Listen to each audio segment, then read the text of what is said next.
오늘은 98번째 민수기 2장 14절, 3장 13절입니다. 하나님의 그의 백성들 가운데 거하시는 하나님의 거하심, 그의 백성들 가운데 하나님의 거하심, 이런 제목으로 공부를 해보죠. 말씀을 집중해서 잘 들어와 주시고요. 성막을 지난주에 나눠서 이번 주에 보면 이제 드디어 시내산 밑에서 군대 형식의 진을 구축하죠. 우리나라가 베트남 전쟁에서 우리나라만의 방사형 진이 지금 전 세계 미국 육군에서 표본이 된 것처럼 군인은 진을 치는 것이 굉장히 중요하죠. 우리 이순신 대통령이 아니신 이순신 장군도 하객진을 가지고 명량에서 이긴 것처럼 노량인가요? 그리고 어, 하나님께서도 이 진을 군대라는 시스템으로 하나님의 나라를 군대라는 시스템 이해를 하고 있고, 이것에 진을 치는데 성막을 중심에 두고 그 사방향에 12지파를 3개 지파씩 나눠서 4개의 진으로 사방을 방어하고 있는 모습이에요. 얼핏 보면 하나님의 성막을 이스라엘이 지키는 형세예요. 그런데 아니다라는 거죠. 이스라엘 백성들이 하나님의 성막을 지키는 것이 아니라 성막이 이스라엘을 지키게 되어 있어요. 왜냐하면 이스라엘 진이 동쪽 진, 서쪽 진, 북쪽 진, 남쪽 진들이 바깥을 향하여 경계해야 되는데 얘들의 방향이 성막 안을 향하여 있어요. 밖을 향하여 등을 지게 돼 있는 거죠. 이거는 자멸의 진이죠. 우리는 경계를 하기 위해서 우리나라 베트남 전쟁에서 그렇게 혁혁한 공을 세웠던 대한민국의 이 저력이 진을 잘 쳐서 그렇죠. 그래서 우리 옛날에 LA 폭동 때도 보면 위에서 헬리콥터 찍은 걸 보면은 경악을 해요. 전 세계 그 군사 전문가들이. 아니 분명히 그 민간인들인데 얘네들이 진을 친 걸 보니까 완전히 그, 적이 들어오는 그 길목을 다 차단해가지고 전멸시키는 진이에요. 그래서 이 아파트 옥상 위에 저기서는 기관총을 거치하고 여기서는 소총을 거치하고 이게 대각선을 쏘게 만들어가지고 폭동들이 들어오면 거기 우리나라 알고 보니 예비군들이었어요. 대한민국 예비군 출신들의 LA의 교포들이 세운 그 진을 보니까 경악을 하고 이거 최고 전문가들이 할 수 있는 수준이었다. 알고 보더니 거기 해병대 대령 출신이 있었어요. 그래서 이런 진을 치는 것은 꼭 공격을 위한 거죠. 또 방어를 위한 거죠. 그런데 이 성막 중심의 진은 이거는 뭐야? 이건 끝이 없어. 아니 진을 쳤는데 기가 쳐가지고 안쪽을 향하고 있고 뒤에서 누가 쳐들어도 말든 이런 형세예요. 이게 뭐야 싶은데 하지만 내부자의 눈으로 보면 하나님은 이스라엘을 보호하는 분이시지 이스라엘이 하나님을 보호하고 있는 것이 아님의 명확해집니다. 이 진 구조에서 보면 안에 있는 성막이 이스라엘을 보호하는 것이 아니라 아니 이스라엘이 성막을 보호하는 것이 아니라 성막이 이스라엘을 보호한다. 오늘 우리에게 적용하면 우리가 세상의 삶을 승리하기 위해서 하나님을 등지고 세상을 향하여 싸우지 말아라. 세상과 싸워서 이기려면 세상을 등지고 하나님을 향하여라 라고 말하고 있는 거죠. 여러분 이것이 정답이에요. 그런데 쉽지 않죠. 우리가 권투할 때 주먹이 날아오는데 눈을 감으면 지는 거고 눈을 뜨고 맞으면 이긴다 그러잖아요.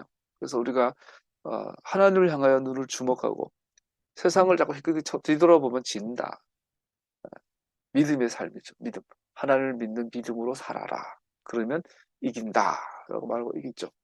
보호는 내부에서 나온 힘, 즉 이스라엘로 싸워 이기게 하는 능력을 주시는 것으로부터 옵니다. 우리는 하나님으로부터 능력을 받아 세상을 이깁니다. 보호는 대적들이 접근하지 못하도록 경계를 둘러싸는 것으로 되는 것이 아닙니다. 보호는 내부에서 나오는 안에서 나오는 힘, 즉 이스라엘로 싸워 이기게 하는 능력을 주시는 것으로부터 나옵니다. 이스라엘이 자신의 하나님을 향한 믿음을 지키는 한, 그리고 자신의 생존을 위해 하나님께 집중하는 한 이스라엘은 승리할 것입니다. 이스라엘의 보호를 위해 밖을 바라볼 때, 다른 나라들을 볼 때 이스라엘은 대적들의 먹이가 되었습니다. 항상. 원수를 이길 능력을 주십니다. 하나님께서는 우리로 대적들을 향해 강하게 대적하게 하기 위해 또 우리가 믿음으로 걸을 때 승리하는 것을 보증하기 위해 우리 안에 거하십니다. 그는 우리가 원수와 싸우는 것에서 보호하는 것이 아니라 원수를 이길 능력을 주십니다. 하나님께서는 우리를 보호 목적이 아니라 이길 능력을 주셔요. 아침에 사모님하고 제가 그 이야기를 했는데, 제가 장애인 센터에 있어 보니까 내 체질이 아니에요. 우리 장애인들 데리고 수많은 교육들을 하고 활동을 하는데, 이 친구들은 절대로 넘지 못하는 이 기능이 있어요. 그래서 어, 제가 업체 자주 들어가는 지영이라는 이 친구는 이 뇌 자체가 그렇게 세팅이 돼 있어요. 자꾸 웃어요. 얘는 가만히 놔두면 계속 웃어요. 하늘 쳐다보고 땅 쳐다보고 웃고. 그러다가 야단 맞을 때는 갑자기 인상을 팍 써요. 그러다가 좀 지나면 또 웃어요. 지나가던 아가씨 쳐다보고 웃다가 성추행으로 걸려 경찰 잡혀간 적도 있어요. 네, 험악하죠, 얘가. 그래서 이 친구들하고 얘기해 보면 정말 장애인들은 보호가 주목적이구나. 이 친구들을 교육해서 훈련해서 어떤 소기의 목적을 달성할 수는 없더라고요. 인정해야 되더라고요. 장애인의 존재는. 그래서 같은 사회복지사라도 그런 케어의 주 가면 장애인 사역을 하면 돼요. 장애인 복지를 하면 돼요. 근데 저는 아니야. 나는 얘를 훈련시켜 교육시켜서 반드시 소기의 어떤 수준을 달성해야 되겠어. 나는 그게 강하더라고. 그래서 저 같은 경우는 청소년 사역이나 노인 복지보다 청소년 복지 쪽이 나는 맞는 것 같아요. 그래서 하나님께서는 우리를 보호가 목적이 아니라 원수를 이길 수 있도록 훈련시키기 원하는 거죠. 여러분과 저는 장애인들처럼 이렇게 어느 수준까지 뭐 오른쪽 왼쪽을 구별하도 못 제가 장애인들 데리고 기초학습 지도를 해봤는데 1 플러스 1은 2를 알아요. 근데 1 더하기 3은 4인 걸 몰라요. 그럼 이 친구들은 어차피 1년 내내 가르치면 이제 1 더하기 4는 5. 어, 아날로그 시계에 읽는 것을 6개월을 가르쳤는데 애들이 못 따라오더라고요. 근데 1년, 2년 하면 아날로그 시계 보는, 이게 분침, 시침을 아는 것을 할 수는 있어요. 나는 거기에 보람이 안 들어요. 그래서, 이 친구들은 케어하자. 근데, 시간을 이해하고, 외국 언어를 이해하고, 역사를 가르치고, 그래서 이 세상을 장애인들이 안전하게 살 수 있는 더 좋은 세상으로 만들어내는 그러한, 어, 걸 하려면 청소년, 청년, 대학생들이죠. 미래의 가치가 있는 친구들이죠. 그래서 하나님도 우리를 그렇게 보세요. 하나님 우리의 미래 가치를 보시고 지금 당장 보호하는 것이 아니라 원수를 이길 능력을 주신다. 그리고 망고불변의 진리, 원수와 이겨 승리를 하려는 사람들은 반드시 혹독한 훈련을 경험해야 되죠. 군대 가서도 일반 보병하고 또 특수부대랑 막 천지 차이죠. 그 일반 보병도요. 10만 대군 그러지만 그중에 예를 들어 10만이라면 전쟁을 수행할 수 있는 전투병권은 한 3만밖에 안 돼요. 나머지 7만, 6, 7만은 보급병이야. 보급하고 운전하고 행정하고 이래서 7만 정도가 서포트해야 3만의 전투병과가 나오고 그 3만에서도 한 1% 정도, 한 30명 정도가 특수부대가 되는 거예요. 그래서 하나님께서 우리를 전투병과를 원하는 거예요. 전투할 수 있는 기능, 이길 능력을 갖기를 위해서 우리를 훈련해서. 그래서 우리 하나님께서 사실 그 훈련을 강하면 강할수록 강한 군대가 되는 것처럼 하나님 우리를 반드시 다루십. 그것을 광야라고 하죠. 그래서 광야의 생활에서 우리 하나님 음성을 듣는 법을 계속 훈련해야 돼요. 그런 우리에게 육신을 입으신 예수님처럼 거룩한 갑주를 주십니다. 전신 갑주를 주십니다. 그리고 우리의 손에 하나님의 말씀인 성령의 검을 들려주십니다. 거룩한 생각, 거룩한 삶, 거룩한 라이프 스타일, 토라의 라이프 스타일, 거기에다가 성령의 검을 주십니다. 그는 우리로 전투에 참여하도록 부르시며 그가 주신 능력으로 승리를 드러내기를 원하십니다.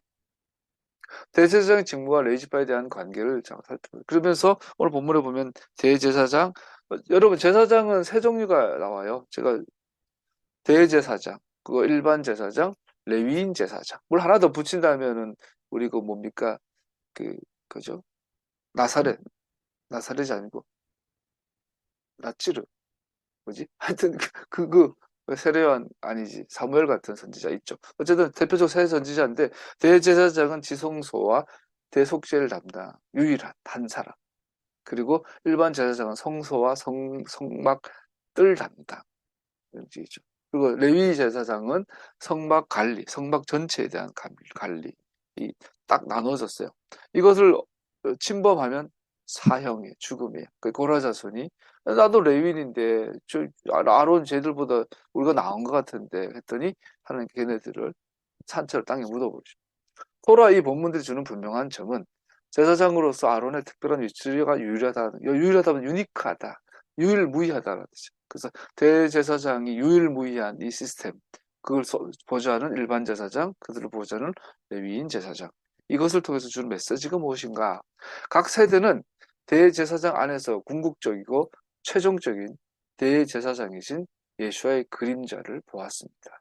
그래서 대제사장은 예수님에 대한 그림자이기 때문에 이 대제사장의 권리와 권위와 책무를 소홀히 한다거나 아니면 업신여긴다거나 이거를 탐낸다면 그 사람은 제거해버렸어요. 왜?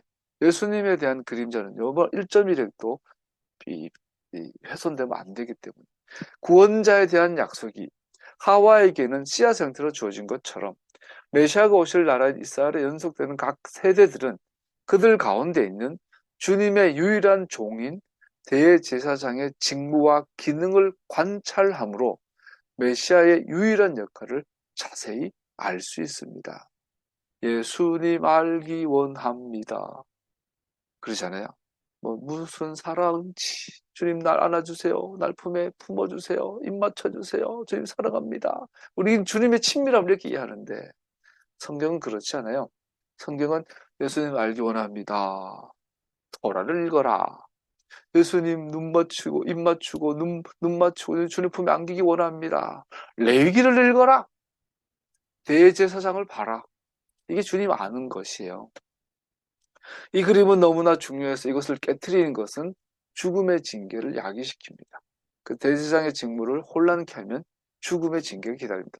너는 아론과 그 아들들을 제사장으로 임명하여 그 직무를 맡아보게 하여라. 다른 사람이 성소에 가까이 하였다가는 죽을 것이다. 왜? 제사장들은 예수님을 예표하니까. 즉 예수님의 구속 사역을 예표하니까. 예수님의 구속 사역의 절대성을 말하니까. 왜 누가 대제사장을 대신하려고 합니까? 누가 정직하게 아론과 그의 아들들을 위해 특별히 자세히 설명한 역할을 수행할 수 있다고 생각합니까? 오늘날 우리에게 확장해 보세요. 야, 신이 창조주고 우주를 창조했다면 그 신이 왜 이스라엘의 하나님이냐? 아메리카도 만들었고 인디아도 만들었고 중국도 만들었고 유럽도 만들었으면 거기에 있는 신들도 하나님 아니냐? 그럴 때 성경 그러잖아요. 대제사장을 봐라. 세상을 창조하신 십자가에 달리신 하나님은 대제사장을 통해서만 볼 수 있다. 그래서 우리 도올 김용옥 교수님의 강의는 헛소리죠. 사탄의 계략은 언제나 아버지께 나아가는 유일한 길이신 예수님의 유일하시고 절대적인 역할을 손상시키고 믿을 수 없도록 시도하는 것이었습니다. 대제사장은 기름 부음이란 마샤크란 용어로 설명됩니다.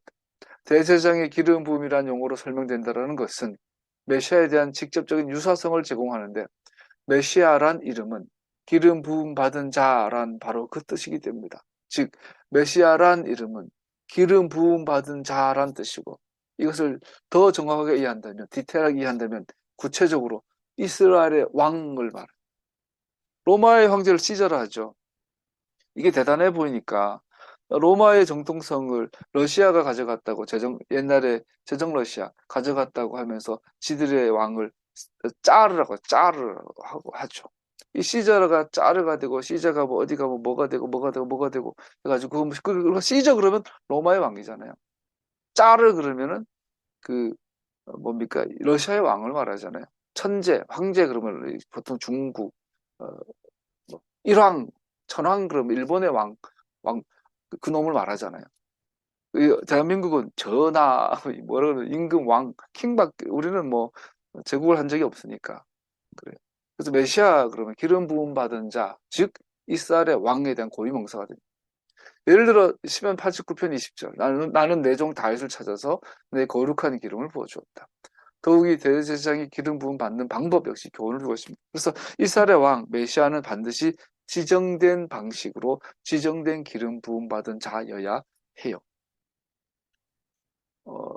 하나님 앞에 창조주이신 우주의 주인이신 창조주신 하나님 앞에 나아갈 수 있는 방법은 메시아밖에 없다는 뜻이에요.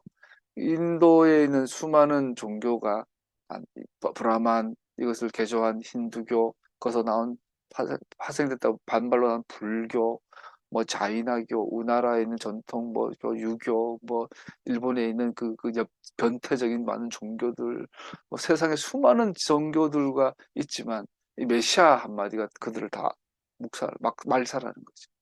네, 어, 하나님 앞에 나아갈 수 있는 유일한 길, 메시아를 통해서, 메시아의 중재를 통해서. 그 메시아는 반드시 지정된 기름 부음을 받아야 했다. 그 얼마나 아름답고 즐거움과 형제 자매가 어울려서 함께 사는 모습. 머리 위에 부은 보배로운 기름이 수염 곧 아론의 수염을 타고 올라서 그 옷깃까지 흘러내림 같고 헤르몬의 이슬이 시온산 내림과 같구나. 주님께서 그곳에서 복을 약속하셨으니 그 복은 곧 영생이다. 여기서 개약 백성 전체는 시편 기자에 의해 대제사장의 기름 붓는 의식 안에 매우 밀접한 관계가 있는 것으로 묘사됩니다. 우리가 태어나면 엄마 아빠가 있고 형제 자매가 있어서 가족이에요. 죽으면 끝이에요. 죽으면 이 가족 관계는 영원히 끝나버려요. 성경은 말해요. 죽은 너머에서는 엄마 아빠라는 관계가 없어요. 형제 자매 관계가 없어요. 그냥 하나님과 나와의 관계만 남아있어. 성경은 그렇게 말해요. 그러나 우리 유교에서는 그렇지 않죠. 죽으면은 죽어서도 엄마고 아버지고 조상신이고 조상의 제사 드려야 돼. 그건 거짓말이에요. 계약 백성 전체. 그래서 성경에서 말하는 가족, 패밀리는 계약 백성을 말해요. 계약 백성 전체가 무엇으로 하나가 되었느냐? 바로 기름 부음으로 하나가 되었다. 이것은 하나님께서 당신의 백성들에게 거룩한 성령으로 기름 부으시는 방식을 상징합니다. 그래서 기름 부음은 궁극적으로 무엇을 말하느냐? 성령의 기름 부음, 성령의 부으심을 말합니다. 성령으로 연합한 하나된 이 패밀리를 계약 백성, 하나님의 나라라고 합니다. 기름 부음 받는 것은 메시아의 사역으로 실현됩니다. 선지자들의 약속에 의하면 하나님의 계약 백성들 모두가 성령으로 기름 부음 받는다는 것은 메시아의 사역으로 실현됩니다. 하나님께서 나사렛 예수에게 성령과 능력을 부어주셨습니다. 이 예수는 두루 다니시면서 선한 일을 행하시고 마귀에게 억눌린 사람들 모두 고쳐주셨습니다. 그것은 하나님께서 그와 함께 하셨기 때문입니다. 이 희망은 우리를 실망시키지 않습니다. 하나님께서 우리에게 주신 성령을 통하여 그의 사랑을 우리 마음속에 부어주셨기 때문입니다. 여러분, 성령이 하나님의 영, 예수님의 영이잖아요. 근데 성령과 능력을 나눠서 보고 있어요. 그죠? 성령님이 계시고 성령님의 능력이 있어요. 이 성령님과 성령님의 능력, 성령의 기름 부으심을 우리는 하나가 되고 하나님의 백성이 됩니다. 갑자기 재밌는 생각이 났는데, 지난주에 새로운 이용인 장애인 한 분이 우리 보호작업장에 입소를 했어요. 취직을 했어요. 우리는 취직이라고 그래요. 했는데, 우리는 발달장애인인데, 발달장애는 크게 이제 자폐가 있고, 지적장애가 있는데, 이 양반은 자폐는 아닌데, 지적장애이면서 정신질환자예요. 발달장애가 아닌 정신장애인인데, 발달장애를 갖고 있는 거죠. 같이 갖고 있는 거죠. 그 양반을 우리 받을까 말까 심사를 하고 직무 테스트를 해가지고 받기로 했어요. 보니까 이분이 소위 옛날 말로 귀신 들린 사람이죠. 그래서 약을 먹어요. 정신과 약을 먹는데 만약 이 친구가 여자친구인데 한 3일 정도 약을 안 먹으면 이제 발작 증세가 귀신 들린 현상이 나타나는 거예요. 옛날로 말하면 귀신 들린 거죠. 막 소리를 지른다거나 자해를 한다거나 누구를 해한다거나 막. 그래서 우리가 선생님들이 긴장하고 있어요.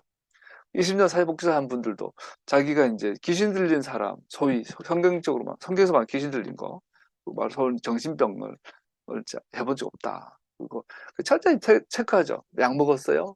부모님한테도 약 먹었어요. 그래서 사람마다 다 달라요. 그 현상이 어떻게 나타날지. 근데 이제 그 친구 보면서 나보고도 선생님 저 친구 직무지도할 때 조심하시라고. 갑자기 어떻게 반응 집어 던질지 따귀를 때릴지 소리를 지를지 옷을 다 벗고 뛰쳐나갈지 모릅니다. 막 다들 겁내고 있어요. 제가 속으로 웃었어. 교회 다닐 때 귀신 들린 사람 많이 봤는데 나도 막 귀신 들린 사람 대가리에 손 얹고 예수님 귀신 따라갔지 않아 막 하고 막 해봤어요. 지금 돌아보면 뭔 짓 했나 싶어. 성경에서 귀신 들렸다고 나오는 게 아주 넓은 의미인 것 같아요. 어쨌든 성령의 기름 부으심과 성령의 능력으로 나타난 대표적인 성령의 능력의 그 결과가 병을 고치고 귀신을 나가게 하는 거예요. 귀신 들린 현상이 오늘날 의학으로 보면 뇌과학적인 문제잖아요. 그래서 그렇게 접근해도 되는데, 근데 가끔씩 진짜 귀신 들린 현상도 있긴 있어요. 악령이 아니라 사단 마귀가 역사할 때가 있어요. 그런 건 오히려 쉽죠. 정말 사단 마귀가 역사하는 거면요. 여러분들, 부부, 은우가 막 선비랑 대판 막 집어 던지고 막 쌍욕하고 막 부부 싸움 하다가 내려가는데 옆집에서 뛰어와가지고 선생님 교회 다니시죠? 예수 믿죠? 내 딸이 귀신 들렸어요. 거기 가봤더니 진짜 귀신이야. 이거는 막 정신질환이 아니라 진짜 영적인 귀신 들려가 애가 막 발작을 하고 막 거품 물고 막 집어 던지고 막 그거 있는데 은우가 내가 예수님 믿긴 믿는데 기도하면 된다고 하는데 좀 전에 막 선배랑 대판 싸우고 죄책감이 가득한데 이거 기도해도 되겠나? 기도하면 돼요. 그때 은우가 에이씨 모르겠다고 하라고 해지고 서른고 예수님으로 떠나갈지어다 하면 그건 금방 제압이 돼요. 진짜 귀신 들린 거는 예수님의 이름 앞에 금방 제압이 돼요. 내가 막 개떡까지 살든 말든 상관없어요. 내가 하나? 예수님의 이름이 하지. 그런데 기도 백날 했는데 안 되는 거는 대부분 정신질환이 애들은 얘는 의사 데려가면 돼. 정신과 의사 요즘 그 아줌마 그 누굽니까? 그 금쪽이 그 아줌마 정신과 의사잖아. 정신과 질환자 대하는 사람인데 자꾸 뭐 자녀 교육을 말하니 좀 답답한 황당하죠. 어쨌든 그런 아줌마한테 데려가면 돼. 정신과 의사한테 데려가가지고 뭐 하면 돼요. 원희룡 부인도 정신과 의사인데 그 양반 정신과 문제에서 보이더만 어쨌든 여러분 재밌어요, 그죠? 여러분 우리가 성령의 기름 부음, 성령님 자신. 그러면 성령의 능력이 뭐병 고치고 귀신 내어 쫓는 것만 있는가? 그건 또 아니죠. 그보다 더 중요한 한 면이 있죠. 예를 들면 어떻게 할까요? 제가 중국 사람들을 보면, 일본 사람들도 보면 뭔가 헷가상하지 않았어요? 미치지 않고서 오염수 방류할 수 있어요? 그 내가 일본 놈들이 저러는 거는 원래 저런 놈들이니까 라고 이제 되는데 미국이 이해가 안 돼요. 왜 미국이 가만히 있지? 오염수가 방류되면 우리보다 미국 놈들이 먼저 먹어. 이제 미국에서 방어 사 먹고 전복 목 사 먹을 거예요. 이제 미국 놈들이 먼저 먹을 거라 우리보다 핵오염수를. 근데 미국이 오케이 칭찬하고 있어. 어제 김종대 의원이 그 실마리를 풀었어요. 미국의 원자력 카르텔들이 뒤에서 로비를 해가지고 일본이 방류하는 것을 찬성하게 만들었대요. 대한민국 현직 의원이 말한 거예요. 그래서 역시 돈이고 권력이고 타락했구나. 그놈들은 남이 죽던 말도 당장 돈이 되면 하는 거예요. 이게 뭐 정신이 나간 것들이죠. 귀신 들린 것보다 더 귀신 들린 거예요, 그것들은. 우리 윤석열이 보세요. 일본을 대표해가지고 아주 딸랑딸랑딸랑 대통령실 얼마 안 되는 그 예산을 쪼개가지고 동영상을 만들어. 일본의 핵오염수는 안전합니다. 마시세요. 이거 정신 나간 놈들이에요. 귀신 들린 것보다 더 심한 놈들이죠. 그런 걸 보면은 사람의 정신이 헷갈려가는 건 한 영적인 부분인 것 같아요. 마오쩌둥을 보세요. 우리가 중국을 보면 이해 안 되는 게 중국 역사상 가장 악한 인간이 마오쩌둥이잖아. 모태똥이잖아. 걔는 참새 사건 알죠? 참새를 다 잡아라. 그거 막 그거 그, 소련을 따라잡고 미국을 따라잡기 위해서 9년 안에 미국을 따라잡기 위해서 우리 식량 2배 증산하자. 2배 증산하는 방법이 한 평에다가 밀 이삭을 10개를 심었다면 20개를 심어라. 그래가지고 폭삭 망해가지고 5천만 명이 굶어 죽었어요. 우리나라 인구만큼 굶어 죽였어요, 모택동이가. 그런데 지금도 국부야. 존경해. 이해가 안 돼.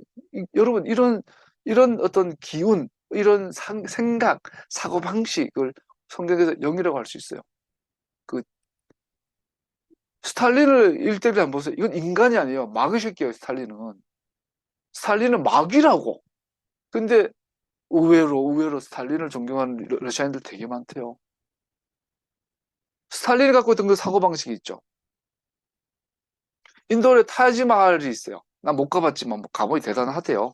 관광객들이 새벽에 그 안개 자욱한 곳에서 햇빛이 비치면서 타지마할이 한눈에 보이면 눈물이 걸성거린대요. 너무 감동스러워서. 근데 그거 사이코패스인가 아세요? 그거? 타지마할 만든 그 무슨 한인가 무슨 그 왕이 지 죽은 마누라 사랑해가지고 죽은 마누라 시체도 놀라고 20년 동안 세운 건물이야. 그 세계에서 가장 아름다운 건물인데 이 새끼가 무슨 짓 한지 알아요? 그 위대한 건물을 짓고 난 직후에 그 위대한 건축가들 양팔을 다 잘라버렸어요. 손목을 다 잘라버렸어요. 왜? 이런 위대한 이 궁전을 딴 데서 못 지게 하기 위해서.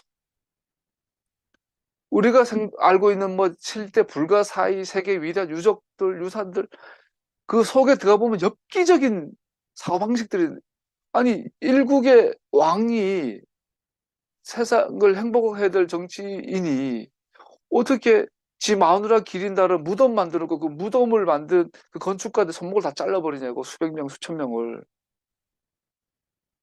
이게 인간의 역사, 첩첩이 중첩 인간, 중첩된 인간의 현 역사들이라고요. 그러면 모태똥똥, 모태똥 안에서던 그런 사고방식, 예? 스탈린 안에서는 그런 사고방식, 사람은 죽였다, 수천만 명을 죽였잖아. 어? 타지마을 만든 그 사이코패스 같은 그 아들한테 쫓겨나가지고 나중에 아들한테 굶어 죽어요. 아들한테 버림받아가지고. 그런 왕, 뭐, 일본 천황들, 우리나라 윤석열이 같은 이런 괴물들, 그들의 있는 사고방식, 그것을 우리 영리라고 할 수 있어요. 성령은 정직하시고, 지혜로우시고, 거룩하시고, 의로우셔. 악령이 사고방식. 그 성령과 성령의 능력은 같이 가요. 여러분, 저는 하나님의 권속으로, 하나님의 성막 중심의 하나님의 나라 백성이라면, 우리 성령으로 인친받은 자들, 그 성령으로 인친받은 자들은 성령의 길, 하나님의 영의 길, 하나님의 사고방식의 길을 가지 않으면 괴로워야 돼. 예수 믿는 사람이 윤석열을 지지하면 괴로워서 잠이 안 와야 돼요. 그게 성령의 사람이에요. 썩을 수는 있어요. 단기간. 그런데 몇 달, 몇 년, 몇십 년 그러고 있는 것은 그의 인격이 성령과 더불어 있지 못한 거예요. 예수 안 믿는 거예요. 이 희망은 우리를 실망시키지 않습니다. 하나님께서 우리에게 주신 성령을 통하여 그의 사랑을 우리 마음속에 부어주셨기 때문입니다. 예수 믿으면 빼도 박도 못하게 성령의 사고방식, 성령의 인도하심, 성령의 관점으로 보게 되어 있어요. 이해가, 이승만이 장로라고? 그의 행위는 장로가 아니에요. 성령의 사람이 아니에요. 절대 아니. 홍범도 장군이 공산당 전적이 있어서 육사에서 동상을 제거한다고, 이 괴물 같은 놈들. 그러면 박정희는 뭔데? 예? 박정희는 빨갱이의 진짜 완전 앞제비 배신자인데. 그 박정희를 제거해야지 먼저 역사에서. 아주 위선자들이죠. 메시아의 몸은 성령의 기름 부음을 받았습니다. 왜냐하면 우리의 몸의 머리신 예수님께서 기름 부음 받았기 때문입니다. 아론의 수염에 옷깃 흘러내린 기름처럼 몸의 머리 대신 예수님 인격에 나타나신 성령의 능력은 그를 통해 온몸에 흘러내립니다. 즉 오직 머리에 연결되어 있는 자들만이, 메시아 안에 있는 자들만이 성령의 쏟아부으심으로 인해 복을 받고 보호받습니다. 예수 믿으면, 머리 대신 예수님과 연결된 예수님의 몸이라면, 교회는 예수님 몸이라면서요. 그러면 교회는 성령의 인도하심 가운데 있고 성령의 의와 진리를 따르게 되어 있죠. 동시에 그것을 외적으로 아까 귀신도 내어주고 병도 고치는 이런 표징들도 나타나죠. 성령의 의의 길과 성령의 능력이 함께 있는 것이 기름 부음 받은 하나님의 패밀리인 거죠. 교회가 되는 거죠. 나아가 그 기름 부분, 그 사람이 계약 백성에 속해 있다는 것을 증명합니다. 그러나 하나님의 영이 여러분 안에 살아계시면 여러분은 육신에 있지 않고 성령 안에 있습니다. 누구든지 그리스도의 영이 없으면 그리스도의 사람이 아닙니다. 메시아 영은 메시아께서 나온 성령 혹은 메시아 역사하심과 역사하심의 결과로 오시는 성령으로 해야 될 수 있습니다. 예수 믿으면 그 성령으로 인침받은 사람이고 성령의 사람이라면 사는 게 다르죠. 기름 부분 그 뒤오는 사도행전 2장 오순절에 비유대인 신자들이 포함되었음을 증거하는 분명한 표시입니다. 고넬료와 그의 집에 모인 사람들은 성령으로 기름 부음 받은 것을 명백해졌습니다. 베드로에게 이것은 그들이 유대인 신자들이 그런 것처럼 계약에 포함되었다는 것을 의미합니다. 그러므로 믿는 자들의 삶에 유대인이든 비유대인이든 믿는 자들의 삶에 성령의 실제하심, 현존하심은 그들의 계약 멤버십의 증명서가 됩니다. 우리는 유대 사람이든지 그리스 사람이든지 종이든지 자유인이든지 모두 한 성령으로 세례를 받아 한 몸이 되었고 모두 한 성령을 마시게 되었습니다. 열방의 수학이 열방의 집회가 모임이 이루어질 때 성령의 나타나심은 예수님을 따르는 자들의 삶 속에 기적적인 것이었고 초자연적인 것이었고 명백한 것이었습니다. 즉 예수님을 따르는 삶에는 두 가지 특징이 있는데 성령의 의의 길과 성령의 초자연적인 삶이 공존하는 거죠. 방언을 말하고 불꽃의 치유의 기적이 일어나고 이것들은 선지자들이 예언한 열방이 돌아오는 것이라는 그때가 사실상 시작되었다는 것과 모든 계약의 이론들은 머리에 주어진 기름 부음 받았다는 것을 알리기 위해 필요한 것이었습니다. 즉 여러분과 제가 정말로 예수 믿는 사람이고 예수님을 따르는 사람이라면 성령의 의의 길을 가야 하고 성령의 외적인 능력도 나타나야 합니다. 우리 장모님이 모레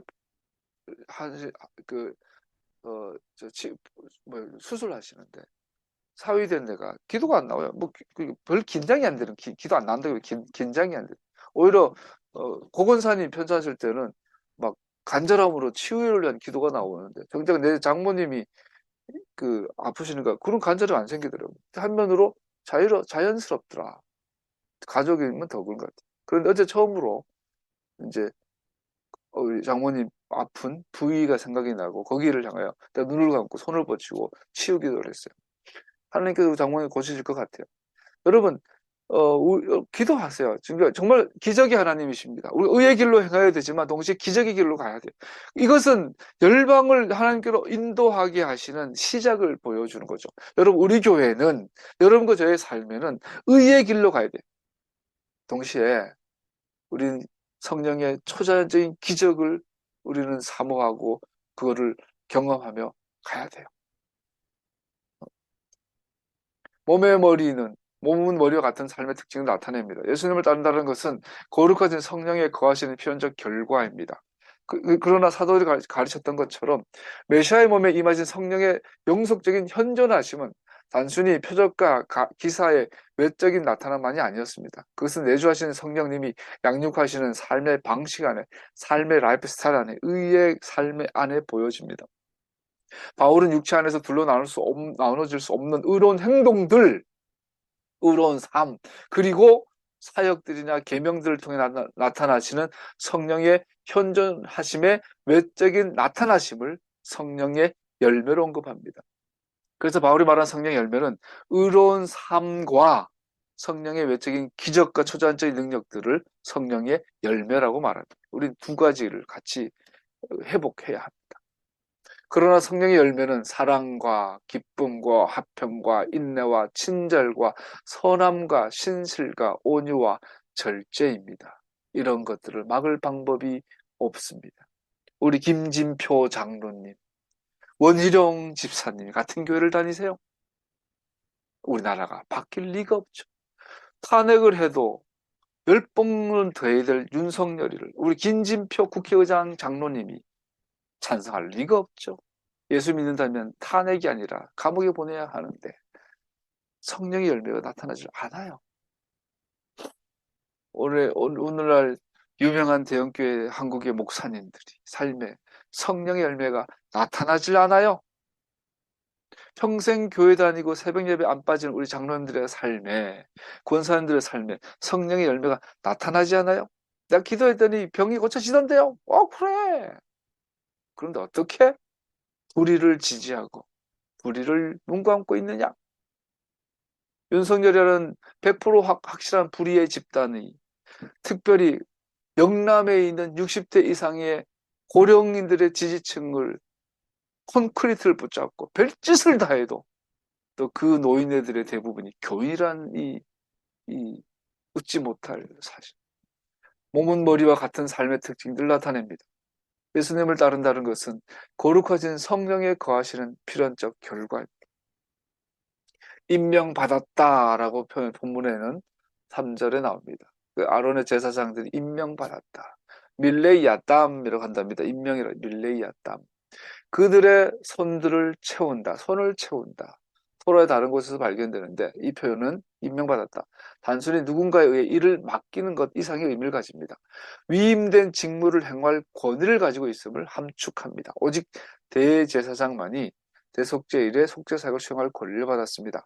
아론의 아들 나답과 아비후의 죽음을 언급하는 것은 권위를 주신 분과 일치하는 사역을 할 필요가 있음을 강조합니다. 대제사장은 반드시 권위를 주신 분과 일치하는 싱크로를 베개 사역을 해야 합니다. 다시 한번 이것은 속죄의 하나의 길, 유니크한 길을 말하는 것이고 궁극적으로 예수님 안에서 실현됨을 말해줍니다. 아버지께 나아갈 길은 예수님밖에 없다. 우리가 이 땅에서 어느 누구를 어떤 것을 막내하여도 예수님 외에 다른 길은 없다. 예수를 믿는 믿음으로 말미암아 구원받는다. 우리는 또한 본문에서 레위 지파 전체가 어떻게 장자들 대신에 주님께 헌신되어졌는지를 대한 공고를 갖습니다. 이집트로 구원받을 때 하나님께 맏아들 요구받습니다. 이집트에서 나올 때 바로의 아들들을 다 죽이잖아요. 그런데 사실 이스라엘의 아들들도 다 죽었어야 했어요. 그런데 이스라엘 아들들 죽이는 대신에 레위인들을 내 맏아들로 구별해 하셨죠. 이것을 의미하는 바는 이스라엘 전체가 하나님의 구별된 장자라는 걸 보여줍니다. 이 대리자 방식으로 레위 지파는 모든 이스라엘을 상징합니다. 레위인들은 아론을 섬기며 거룩한 곳에 섬기기 위해 하나님의 장자로서 이스라엘을 대표하는 그들의 궁극적인 목표, 즉 모든 이스라엘이 하나님의 방해받지 않는 현존하심 안에 거할 수 있는 그림을 보여줍니다. 그래서 이 레위인이란 존재, 또 장자, 이스라엘은 장자라는 이걸 통해 가지고 주시는 궁극적인 메시지는 하나님은 당신의 구별된 백성들 가운데 거하기 원하신다. 즉 하나님은 여러분과 저의 일과에 머물기 원하세요. 우리가 잠자는 시간들에, 우리가 낮에 활동하는 시간에, 가족 관계 안에서, 세상과의 관계 안에서 하나님은 우리 가운데 우리의 왕으로, 우리 아버지로 우리와 함께 거하시기 원하세요. 여러분 이거를 깨달으면 굉장히 익사이팅해집니다. 내 삶이 지루할 틈이 없어요. 우리는 예수 믿는 삶이 지루해질 틈이 없어요. 루틴화될 수가 없어요. 하나님이 내 삶의 일과 가운데 함께하기 원하신다. 운전하는 것에도, 길을 가는 것에도, 누구를 만나는 것에서도, 밥을 하는 거에 대해서, 청소하는 것에서도 엄청난 놀라운 익사이팅한 거거든요. 이스라엘은 제사장들의 나라이기 때문에 하나님의 장자였습니다. 제사장들에 의해 묘사되는 이스라엘은 한 나라로서 하나님 가까이 나아가고 하나님과 교제하게 됩니다. 나는 그들의 하나님이 될 것이고 그들은 내 백성이 되리라. 하나님과 동행한다는 것은 굉장히 흥미로운 이야기죠. 하나님께서는 그의 백성들 가운데 계십니다. 이것이 궁극적이고 최종적인 목적입니다. 아브라함과 이삭과 야곱의 하나님은 당신의 백성들 가운데 거하시길 갈망하는 분이시며 함께 우정을 나누고 교제하기를 원하시는 분이시고 당신의 임재하심에 샬롬을 가져다 주시기를 원하시는 분이시기 때문입니다. 이 언약에 대한 약속들은 호세 2장에서 다시 언급되는데 거기에서 하나님의 끝없는 언약에 대해 신실하심에 대한 그림을 그리고 있습니다. 절 밑에 줄 그 목적은 주에 대해서 아는 것이 아니라 그를 아는 것이며 그에 대해서가 아니라 그를 아는 것이며 창조주이고 구원주이신 분과 결혼 계약에 친근하고 친밀한 사랑을 경험하는 것입니다. 하나님을 창조주라 고백하는 것도 굉장히 익사이팅하거든요. 구원주이시다는 것도 알아도 정말 흥분되는 사건이죠. 이사야 8장 18절에서 22절에 오늘 하프타르 본문입니다. 내가 여기에 있고 주님께서 나에게 주시는 이 아이들이 여기에 있다. 나와 아이들은 시온산에 계시는 만군의 주님께서 이스라엘에게 보여주시는 살아있는 징조와 예표다. 위에서 보세요. 사막 광야 안에 성막이 있고 그 성막 주변에 하나님의 아이들이 이스라엘이 있는 거예요. 내 아이들이 여기에 있다. 이 아이들이 내가 여기 함께 했다는 증거다. 그리고 그렇습니다. 그래서 선택된 하프타라에는 의심 없이 성막 주변을 둘러싸고 있는 이스라엘 지파들과 유사한 주제 때문에 선택되었는데 선지자는 말합니다. 보라, 내가 여기에 있고 주님께서 나에게 주신 이 아이들이 여기에 있다. 또한 이사야는 시온산에 계시는 만구의 주님께서라고 언급합니다.